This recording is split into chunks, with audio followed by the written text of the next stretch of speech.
There are a lot of factors that influence the population of soybean aphids, and that's why repeated scouting a field is necessary. The weather affects soybean aphid. They will reproduce the most rapidly if we have temperature conditions that are 75 to 85 degrees. In those kinds of temperatures, you can get doubling of aphid populations every 2 to 3 days, and that's the fastest that you'll see that reproduction rate happen. If you get warmer temperatures, that'll slow them down. Cooler temperatures will also slow them down. Heavy rainfall doesn't eliminate a population, but it can slow down the increase of that population.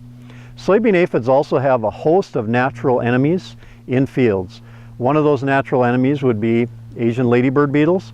You see a lot of those beetles out in the field. They're eating soybean aphids and keeping those numbers down.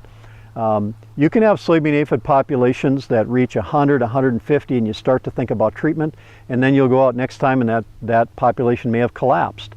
A lot of times that's due to disease pests, fungal diseases that will spread throughout the population and wipe that population out.